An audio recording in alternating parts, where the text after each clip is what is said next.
eighth graders. How you doing? Hello. Oh, hi, Caesar. Hey, let's not forget we've got a couple things due tomorrow at 3 p.m. That Chapter 10 review and then the 10.5 stuff with Jackson. So let's get back to that and finish Jackson's presidency, this handsome fella. We really left off story time here. And when he was just becoming president and his wife died, Rachel, remember? He got elected and then on the way to the White House, his wife died. Pretty sad story. Remember, he's a powerful leader, made some pretty tough decisions. One of the most important ones was the Indian Removal Act. Now, that's where we pick up on our story. So pay attention, read along with Lazo. By the 1830s, thousands of Americans were moving west, settling the land and hoping to find a better life. A lot of this land, however, belonged to American Indians. Many settlers at the time viewed these Indians as being in the way, as well as dangerous. Andrew Jackson and other members of the government shared this viewpoint. Remember the reasons we wanted these Native Americans off the land, more farmland, and they're just in the way. And Andrew Jackson, our president, he had that point of view. So with President Jackson's support, Congress passed the Indian Removal Act.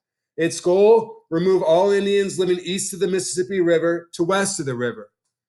Eventually, the United States forced thousands of Creek, Choctaw, Black Hawk, Sauk, Seminole, and Cherokee from their lands, often after bloody battles. Not everyone supported the Indian Removal Act, but most people didn't seem to care about the cruel treatment of American Indians. So in 2020, we look at it and think, man, that was cruel. How could he commit genocide against a race of people? But back in the day, that's what Americans wanted. Do you want a president that does what the people want or one that's going to do what's right? That's our big debate here with Andrew Jackson, but I get distracted. Let's get back to the story.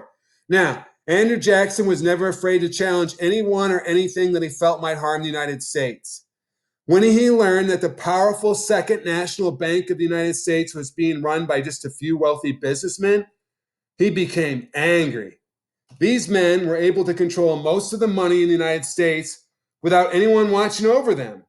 They could easily use public money for their own private gain. Also, these bankers never helped poor working people who needed loans to start up new businesses and improve their farms. Andrew Jackson hated the Second National Bank so much, he forced it to go out of business. Now, that's the first part. Why should we keep a bank open? Why should we close it? Andrew Jackson has his viewpoint. He closed it. Was that a good decision? That's what you got to find out. Back to the story. Once, when the state of South Carolina refused to go along with the national law, President Jackson became really angry.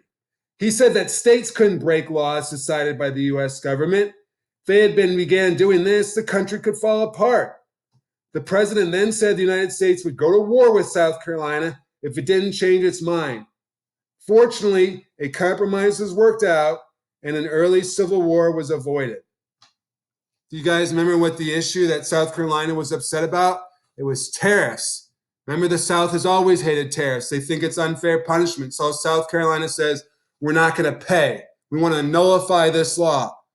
Do states have the right to do that? Can they say, no, we don't want to follow this law? Andrew Jackson didn't think so. And how he handled that crisis, was it good or bad? That's what you have to figure out as well. So the last page of our story, Andrew Jackson was the first president to work hard for everyday people. He paved the way for people to take part in the U.S. government, even if they weren't born wealthy and well-connected. After he retired as president, Andrew Jackson spent taking care of his plantation in Tennessee. He died there in 1845 at the age of 78. The end. And that is the story of Andrew Jackson. Good president, bad president, effective, ineffective. That's what we'll have to decide. But today, finish up that 10.5 stuff. The bank crisis and the nullification crisis. How did Jackson handle it? That's what you have to find out. Yes, thank you, Caesar.